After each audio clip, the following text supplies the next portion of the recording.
Bom, agora a gente, claro, né, segue com a nossa programação, ainda tem muito conteúdo de valor para a gente no dia de hoje. Bom, gente, um dos usos, né, mais óbvios da biometria é nos identificar como cidadãos, conforme o Ramon falou aqui, ao longo da apresentação dele. E nessa identificação civil, a gente pode criar outras identidades no mundo físico e no mundo digital para acessar os mais diversos serviços. Quem vai nos detalhar sobre como a tecnologia da Inovatrix fornece ferramentas para a identificação civil e também privada é o Fernando Ulbrich, desenvolvedor de negócios para a região Américas na Inovatrix. Seja muito bem-vindo ao palco. Palmas para ele.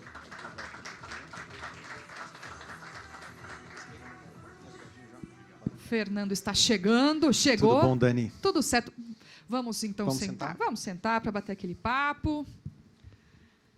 Vamos lá, Fernando. Tudo bom? Tudo certo. Tudo bem, pessoal? Tranquilo? Tudo tá bem. Tranquilo? Tranquilo. Não fugiu? Está aqui com a gente? Eu brinquei com ela que eu ia fugir.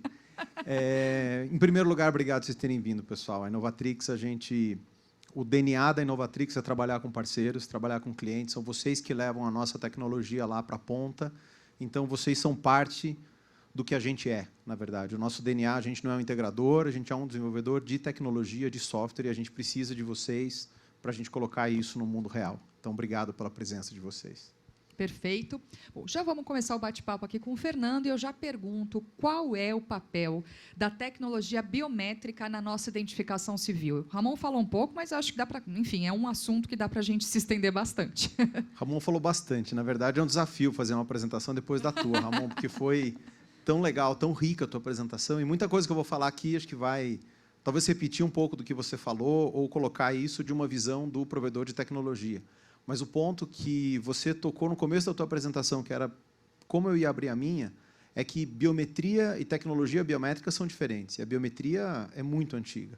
Eu ia fazer referência do início do século passado. Você falou de 400 anos antes de Cristo. O pessoal já usava, né, argila para detectar a impressão digital. E é exatamente isso. Identificação civil é a nossa identificação mais básica. Todo mundo aqui tem uma identificação civil. Espero que uma, né? Se tiver mais, aí tem algum problema. Mas inicialmente, a gente é identificado civilmente, como cidadão. Você tem um RG, você tem um nome de registro, e isso parte da biometria. Começa com biometria. A biometria pode ser uma biometria rudimentar, uma forma rudimentar de ter essa biometria. Assinatura, por exemplo, né? Se a gente pensar num processo recente de cheque, hoje em dia a gente não usa mais cheque, mas o cheque ele é um token, entre aspas, que é o papel que representa o banco, que está com o teu dinheiro.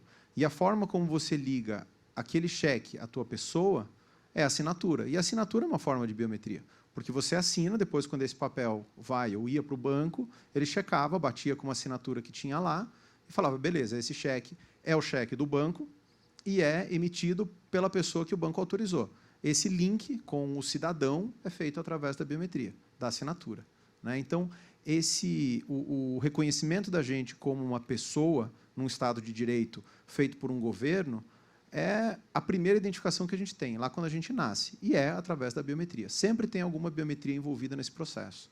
Uma biometria, um hard biometrics, como você colocou, né, Ramon? Então, aqui a gente tenta ligar isso a uma foto, principalmente foto e assinatura no modelo civil. Se a gente pensar de como era isso 30 anos atrás e hoje, mudou muito. E muda por quê? Aí sim é onde entra a tecnologia. Então, antigamente, você tinha técnicas manuais de controle dessa biometria. Hoje, a gente já computacionaliza isso, como o Ramon bem colocou, a partir dos anos 60, ali, começou a ter uma informatização disso. O conceito continuou o mesmo, só as possibilidades aumentam muito, porque agora você tem verificações automatizadas para fazer esse processo. E o mais legal, no caso, não só, né, você comentando, mas o Ramon também. O Ramon já está aqui com a gente, você viu, né? E continua põe uma cadeira aqui, chama ele aqui. Justamente assim, para as pessoas leigas, quando elas ouvem a palavra biometria, já vem tecnologia. Está unificado, claro, hoje em dia, e cada vez mais vai ficar, mas tem um conceito justamente isso, a biometria é independente da tecnologia, porque tem a ver com um conceito de identificação, né? Isso. Conceito de identificação, e ele é humano, né? A gente se reconhece aqui através de biometria facial. Eu olho para as pessoas e eu sei quem elas são. Bom, os casos mais óbvios de identificação civil, aonde a gente aplica tecnologia. A própria identificação civil em si, a emissão do RG, e hoje, quando você vai tirar um RG, você passa por esse processo, tira foto, cadastra a tua impressão digital. Controle de fronteira, o Ramon comentou, e aqui um bom ponto dele, né? O controle de fronteira oficial, que é quando você está num aeroporto, mas também o não oficial, né? Então, ainda mais em países, por exemplo, da Europa, onde você tem fronteira aberta. Então, as pessoas estão transitando ali livremente e você precisa ter algum controle de quem, de quem está dentro do teu país, porque, senão, você perde esse controle e você perde a base de tudo que é a identificação das pessoas. Eleições, e aqui no Brasil a gente já tem isso avançado, já se usa biometria na eleição.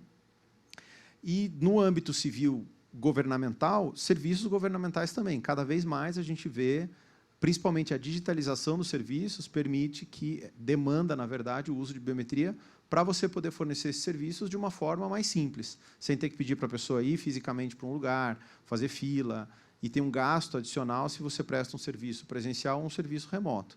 Então, tudo isso dentro da identificação civil é o básico da identificação e as ramificações que a tecnologia permite. Depois a gente vai falar de casos de uso, não só eu, mas a gente vai ter várias apresentações aqui nos 2 dias. Spoiler. Que a gente vai ver como que a tecnologia agora, né, essa ampliação e essa digitalização da biometria, consegue melhorar esses serviços, que basicamente são os mesmos, mas eles vêm melhorando com o uso da tecnologia. Maravilha, eu acho que quem está aqui também pode ter essa curiosidade. A gente falou muito em governo, né? Mas como é que essa identificação ela se deriva para a identificação privada, né? Porque a gente, como também o Ramon falou, né? A gente tem as parcerias público-privada, então é bem importante, é um outro mercado a ser explorado, né? Sem dúvida, né? A nossa identificação ela parte de uma identificação civil e ela vai para o mundo privado, para diversos serviços. E hoje, basicamente, tudo que você vai fazer muitos serviços de várias áreas, não só o bancário. A gente fala muito do bancário porque é talvez onde a necessidade de uma identificação seja muito óbvia e muito necessária, mas isso se expandiu muito. E hoje, por exemplo, na identificação privada, né, aonde que se aplica isso e aonde que a biometria tem um papel importante. Acesso aos serviços bancários, sem dúvida. Economia compartilhada, cada vez mais. E a Inovatrix acabou de ser selecionada por um provedor de ride-sharing, né? Não sei se eu posso falar o nome, mas é o que todos vocês pensaram. Será? Acho melhor acho não. Que Não, eles até iam vir apresentar aqui, mas a gente está em processo de deployment, em processo de colocar isso em produção. Assim que a gente colocar em produção, eles vão compartilhar essa informação. Mas acho que é legal falar vertical de negócio. Dá para falar vertical? Ride sharing, né? 4 letrinhas, isso. Parece meu sobrenome, isso. Mas tá bom, qualquer coisa no café, vamos deixar... Conta. Exatamente, Isso. no café pode. E eles estão usando a nossa tecnologia para quê? Para validar que o motorista é, de fato, aquele motorista que foi certificado, né? Existem regulações locais, o Brasil ele tem a necessidade do motorista fazer alguns testes, e é responsabilidade deles, quase falei o nome aqui, garantir que o motorista é o cara que foi certificado. Então, de tempos em tempos, eles pedem para o motorista tirar uma foto. Mas alguns podem ser criativos, então eles não tiram foto dele, eles tiram foto de uma foto do motorista que foi autorizado. E aí eles usam a nossa tecnologia para garantir que a pessoa que está tirando a foto naquele momento que o aplicativo pede é, de fato, uma pessoa. As pessoas são criativas, né, Fernando? Meu Deus! São pro mal, às vezes, né? Então, e em economia compartilhada, dá para a gente ter muitos outros cases. Por exemplo, Airbnb, né? A gente está começando a conversar com eles, tem necessidade também, porque é uma pessoa comum que está abrindo a casa para outra pessoa comum também, e eles não têm nenhuma relação anterior. Existe essa criação de confiança no aplicativo, porque as pessoas, uma, né, dá referência da outra, e você vai criando uma confiança. Mas você ter uma robustez na identificação é importante também, porque, senão, eu crio uma identificação segura, uma reputação segura dentro da plataforma, mas se alguém se passar por mim, tem um problema, né? Porque ele está usando a minha reputação, mas não sou eu. Então, no processo de identificação, no processo de segurança, você tem que ter todos os elos bem fundamentados. Se você tem um elo fraco, aquilo ali coloca em risco toda a tua cadeia. Serviços de educação, isso aqui, principalmente na pandemia, cresceu muito, porque tudo foi para o mundo digital, para o mundo online, e aí você ter certeza que é o aluno que está ali, né, fazendo a prova, ou frequência, numa sala de aula presencial é uma coisa. A gente tem que traduzir e criar esses mecanismos que existem no mundo presencial para o mundo digital. Então, em serviço de educação, a gente tem vários projetos, pilotos também, que estão começando e alguns projetos já em operação, que estão começando a aparecer. Serviço de saúde, mesma coisa. Tem alguns casos, eu já ouvi uns 2 casos desse, que o cidadão pega emprestado o cartão de saúde, né, do plano de saúde do amigo, que ele não tem, vai usar no pronto-socorro, só que morre. E aí o atestado de óbito vai para o outro, né? Gente! Aí até, então, acontece. Fora o prejuízo, claro, que tudo isso causa dentro do sistema de saúde, que acaba aumentando o preço. Então, de novo, identificação ela vai ser uma camada comum em vários aspectos da vida, tanto civil quanto da tua vida privada. E o último, redes sociais, esse é um que está nascendo agora, o Ramon tocou no ponto dos deepfakes, né? Isso é assustador, eu também me assusto quando eu vejo. Não sei se vocês viram um videozinho que tem o Silvio Santos apresentando o Jornal Nacional. É uma coisa muito doida. É fantástico, né? E os caras pegaram o William Bonner, mas fizeram lá, jogaram a cara do Silvio Santos e é o Silvio Santos apresentando o Jornal Nacional. Fica perfeito, né? Fica perfeito, fica perfeito. Então, para a tua pergunta, Ramon, se a gente já detecta isso? Em algum nível, sim, mas é uma evolução, tanto de um lado quanto do outro. Então, é uma coisa que a gente tem um interesse muito grande em mapear, porque hoje, por exemplo, em rede social, né, você pega pessoas que são muito expostas. O Twitter, acho que o Instagram tem também, ele vai lá, certifica que aquela conta é daquela pessoa, e aí tem um selinho do lado. O Twitter eu sei que tem, o Instagram eu não sei.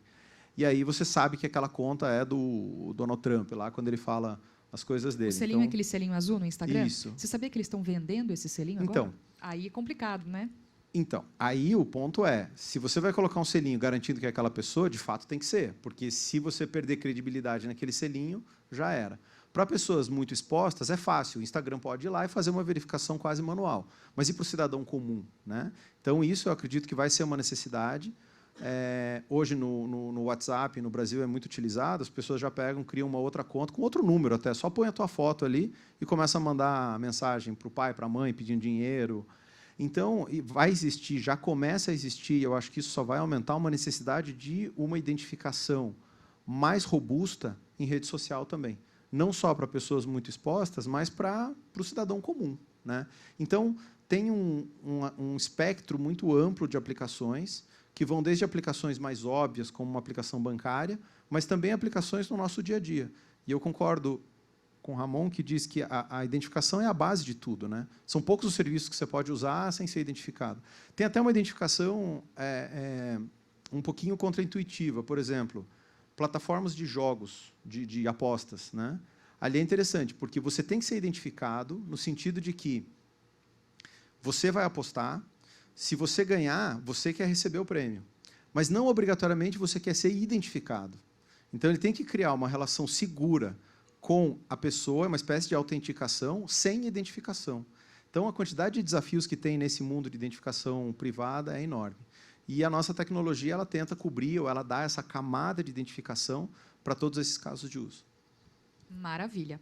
Bom, e agora, quais são, né, as tecnologias que a Inovatrix oferece, já que você está falando, já deu um gancho aqui para mim, tanto para a identificação civil como para a identificação corporativa? Legal. Eu só vou terminar ali que eu acabei pulando do mundo físico. Mesma coisa, né? A gente falou muito do mundo digital, que eu acho que é o que está evoluindo, mas o mundo físico também demanda identificação, controle de acesso, controle de ponto e investigação de vídeo. Meus colegas depois vão fazer algumas demonstrações, a gente tem alguns casos de uso, então eu não vou me alongar muito, mas se aplica tanto para o mundo digital quanto para o mundo físico, a apresentação privada. E falando de produtos, né? Rapidamente também, porque a gente vai ter demo disso, a gente vai mais a fundo, mas os 4 grandes pilares que a Inovatrix divide os produtos, a linha de produtos. O ABIS é uma base central de biometria que identifica as pessoas. Dá para a gente entender o conceito de um ABIS com o que a gente mesmo faz dentro da nossa cabeça quando a gente encontra alguém. Eu encontro alguém, eu encontro o Carlos, né, na minha cabeça tem uma base de dados do rosto das pessoas que eu conheço. Eu olho ele, eu vou lá, pesquiso, vou lá, é o Carlos. O ABIS é isso, ele faz essa procura. Então, só que, obviamente, computacional, numa escala muito maior, e não só a biometria facial. A Inovatrix trabalha como desenvolvimento nosso com 3 biometrias, facial, impressão digital e íris. Né? Mas, basicamente, é uma base de dados que eu coloco uma biometria ali e ela vai pesquisar, através da biometria, em toda a base, e essa base pode ser de centenas de milhões de pessoas, se esse registro já está ali ou não. Com uma precisão alta, obviamente, todo sistema, nenhum sistema é a prova de falhas, mas ele tem uma precisão muito alta, e quando você trabalha de forma probabilística, você consegue, não só, às vezes, com um elemento, mas com vários elementos, você consegue ter uma garantia muito grande de que aquela pessoa é única. Então, esse é o core, é a plataforma central de biometria. Você precisa fazer o onboarding disso, né? Capturar a biometria das pessoas. E tem várias formas de capturar. Existe a captura física, presencial, com equipamentos dedicados, mas hoje em dia, principalmente no mundo digital, no mundo virtual, existe a necessidade de você capturar a biometria facial e fazer um reconhecimento da identidade usando só o celular da pessoa, sem nenhuma assistência. Ninguém está ali guiando, falando tira foto assim, tira foto assado, verificando se a luz está boa. E esse é o DOT. O DOT é o nome do nosso produto, Digital Onboarding Toolkit, e é o conjunto de software que vai tanto no telefone, no mobile, quanto num servidor, ou em um ou em outro, são independentes. Tem várias formas da gente fazer esse setup, que dão para qualquer aplicação mobile que precise identificar essa camada de reconhecimento, de leitura de documento, captura da foto do documento, tirar uma selfie, garantir que é uma pessoa mesmo, fazer esse matching, fazer um conjunto de verificações que vão dar um score da probabilidade dessa transação ser autêntica ou não.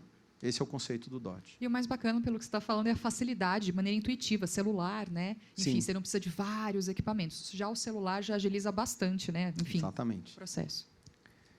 O SmartFace é uma plataforma de análise de vídeo. Normalmente, ele opera combinado com o ABIS, um sistema de comparação, e ele é uma plataforma que analisa vários canais de vídeo. Apareceu um rosto na frente, ele detecta aquele rosto, extrai a impressão as características biométricas do rosto e compara com uma base. Se a pessoa está na base, você identifica. Se a pessoa não está na base, ele guarda essa informação e ele vai rastrear essa pessoa à medida que ela passa em qualquer câmera que estiver conectada ao sistema, mesmo sem identificar, né? Esse é o produto, né? Ele tem um caráter meio policialesco, mas ele também pode ser usado para aplicações civis, de controle de acesso físico, por exemplo, de rastreamento de comportamento. Então, você pode rastrear o comportamento de um grupo de pessoas sem necessariamente identificá-las. Isso é interessante também, né? Você Como não uma cai, loja, por exemplo. né, Uma loja uma de loja. departamento, enfim. Ele pode colocar uma câmera, o sistema ele faz uma estimativa de idade. Eu não confio muito, porque ele sempre fala que eu sou um pouquinho mais velho. Não, mas é preciso, ele erra ali 2, 3 anos a mais ou a menos. Então, você pode rastrear, por exemplo, padrão de compras numa loja, das pessoas, o horário que elas vão, a idade delas, quanto que elas consomem, sem identificar ninguém, o que te libera um pouco ou tira um pouco o peso de regras como a LGPD, por exemplo. E o último é agrupar tudo isso, pegar o que é possível de toda essa tecnologia e embarcar. Embarcar em dispositivos de controle de acesso, controle de ponto, leitores. A gente trabalha muito próximo de fabricantes de hardware, e eles usam a nossa, por exemplo, aqui no Brasil, os caixas automáticos que têm impressão digital, o software que roda ali dentro daquele leitor, da HID, é nosso. Então, o leitor é da HID, da Crossmatch, né, a HID comprou, e o que roda ali dentro é o nosso software.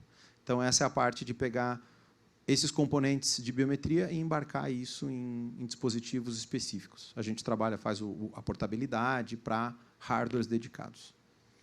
Maravilha. Eu acho que agora a gente pode falar, né, quais são as principais referências mundiais, né, de projetos tanto de identificação civil como de identificação privada pela Inovatrix, que eu acho que tem bastante conteúdo aí e números robustos, né? Já estou dando spoiler, gente. Tem sim, Dani. Vamos lá. Eu vou falar de alguns projetos globais, alguns que têm números muito grandes. Não vou falar dos daqui, porque os daqui a gente vai ter um monte de gente conversando e contando, não vou adiantar. Mas alguns projetos que são referências globais pelo volume ou até pelo ineditismo do projeto quando ele foi lançado. O projeto de eleições na Guiné, 7 milhões de eleitores cadastrados e 250 cadastros por minuto. Esses projetos eleitorais eles têm um desafio que a eleição está marcada, o governo, em geral, não começa com a antecedência necessária, ou começa, mas atrasa, e aí você tem um prazo pequeno para fazer o cadastro e você não tem como mudar a data da eleição. Então, aqui tinha um tempo de resposta do cadastro muito exigente e a gente entregou. Um ABIS governamental no Sudeste Asiático. Esse aqui é a maior base de dados que a gente tem. São mais de 200 milhões de registros.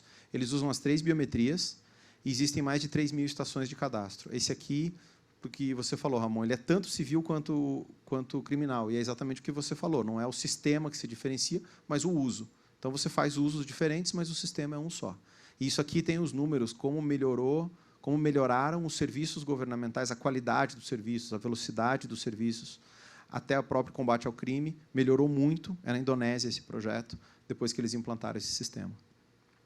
Controle de fronteira no Oriente Médio, 120 milhões de registros. Isso aqui é na Arábia Saudita. Eles têm 30 milhões de cidadãos, mas por questões religiosas do islamismo, as pessoas têm que ir uma vez na vida para lá. Então, o controle de fronteira é muito intenso, porque você tem uma entrada muito grande de turistas ou de visitantes, né? Então, já tem, acho que, mais de 120 milhões de registros. E uma característica do ABIS para controle de fronteira é o tempo de resposta. Você não pode deixar a pessoa ali na fronteira esperando 2, 3 minutos. Você tem que dar uma resposta muito precisa, mas num tempo muito rápido. Então, esse é o desafio desse tipo de projeto. A gente tem, inclusive, um suporte local, 24/7, porque o aeroporto não fecha, né? E o tempo de resposta, o SLA desses projetos, ele é muito alto.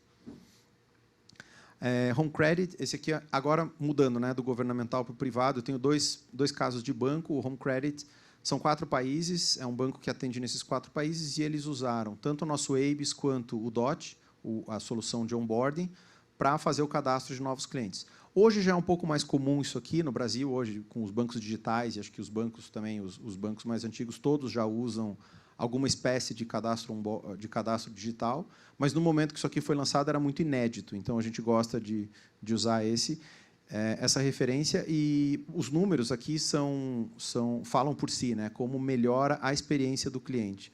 O mesmo caso desse aqui é um projeto de um banco na Eslováquia, na nossa casa matriz, onde fica a nossa casa matriz, e também derrubou todos os tempos de onboarding, caíram. E aqui eu gosto desses 2 exemplos pelo seguinte: a gente tem uma visão de que biometria está relacionada à segurança. E está, obviamente.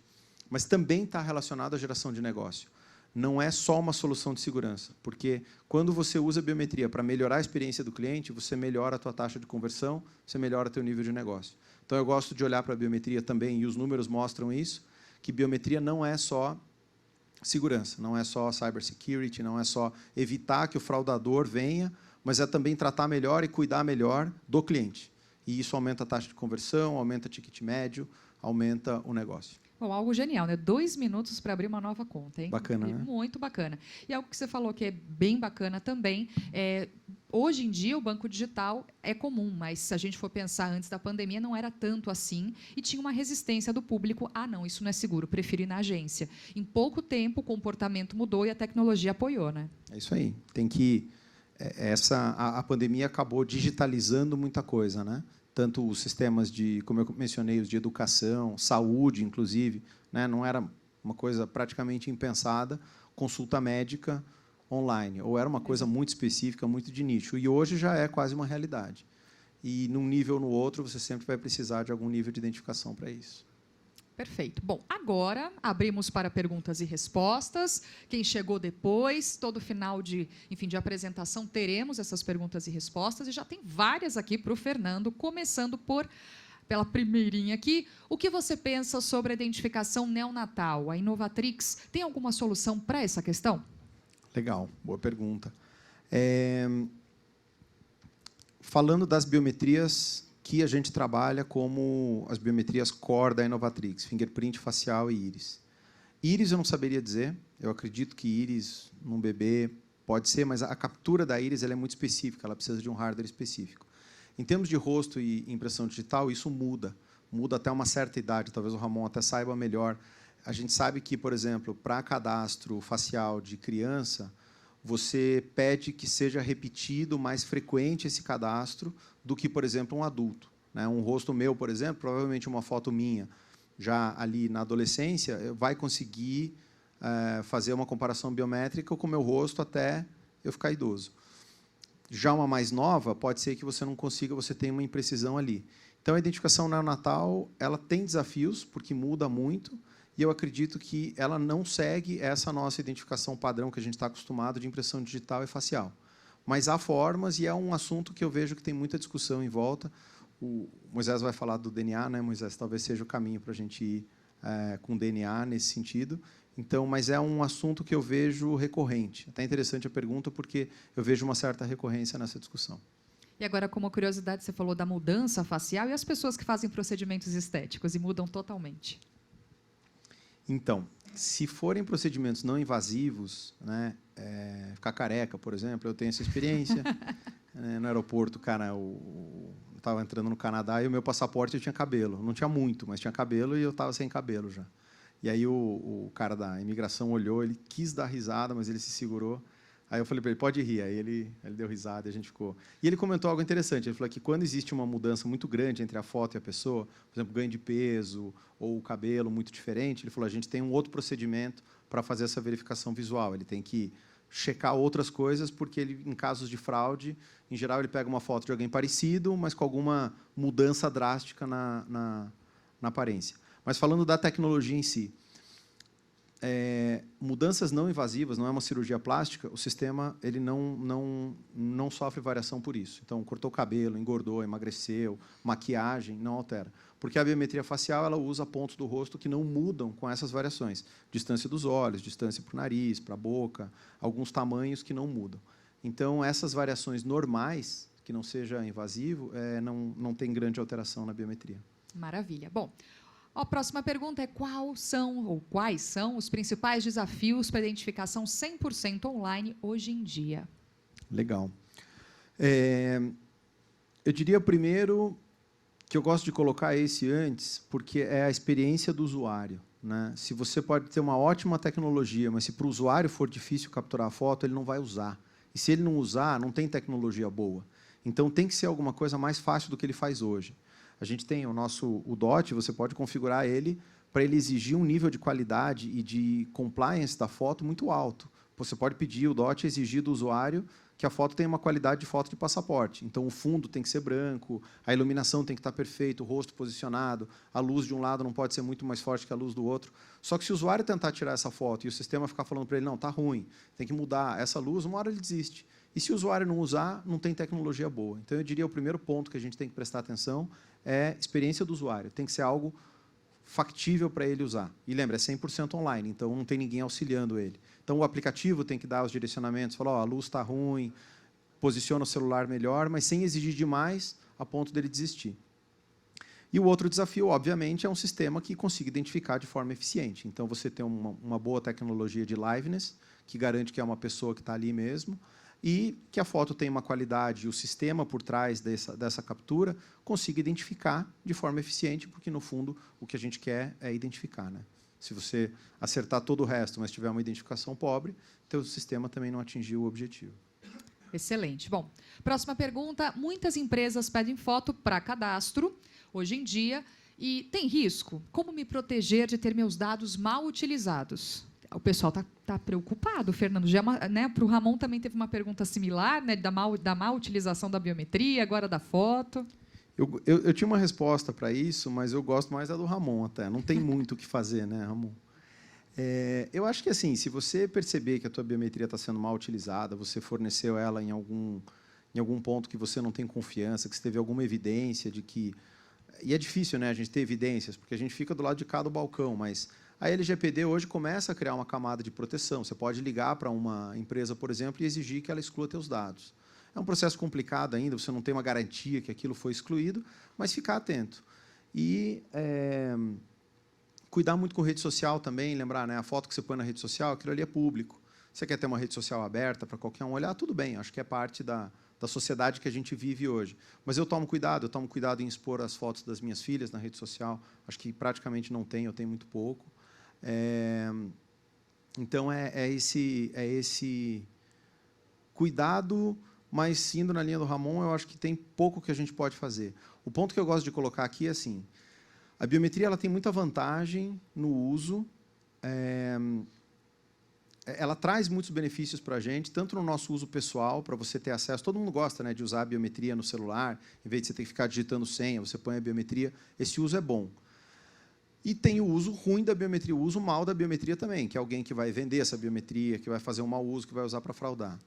Eu sempre digo, a solução não é a gente não... Porque existe um mau uso, a solução não é a gente não usar, é a gente lutar para que isso seja bem utilizado, né? Esses sistemas de vigilância, por exemplo, na cidade, públicos, sim, eles podem ser mal utilizados, mas eles também têm muitos benefícios. Se não me engano, do metrô de São Paulo, estava sendo usado para encontrar pessoas desaparecidas. Às vezes, um senhor, uma senhora sai de casa, não consegue voltar, fica, né, perdido, não consegue pedir ajuda. Esses sistemas estavam detectando essas pessoas, mandava alguém, pegava essa pessoa e levava para casa. Olha que aplicação legal, né? Então, a gente não tem que deixar de ter esses serviços e essas ajudas, porque algumas pessoas usam mal a tecnologia. A gente tem que lutar, de um ponto de vista até de legislação, para que a biometria seja bem utilizada. Eu acho que esse é o caminho, como cidadão, para a gente aproveitar o lado bom da biometria e não permitir que ela seja mal utilizada.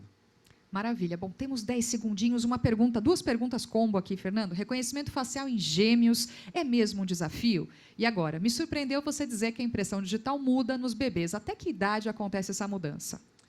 Vamos lá, primeiro. Então, facial em gêmeos. Sim, é um desafio.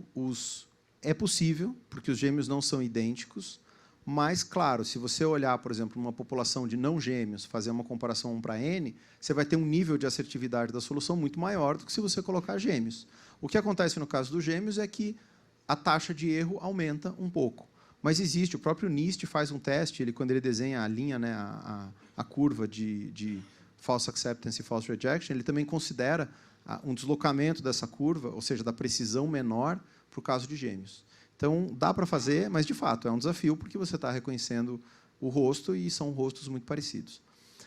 Da impressão digital dos bebês. Aqui é bom essa pergunta para eu esclarecer também. Quando eu comento que a biometria muda, eu estou comentando de um ponto de vista de um fornecedor de tecnologia.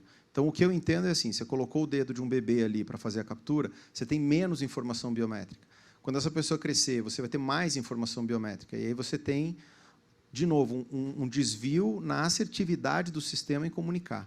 Eu não tenho conhecimento, e aí talvez você, Ramon, tenha muito mais conhecimento nisso, para dizer quão, de um ponto de vista biológico, é possível a gente pegar a biometria de um bebê e dessa mesma pessoa mais velha e dizer isso aqui é a mesma pessoa ou não. Eu não saberia dizer. Espera aí.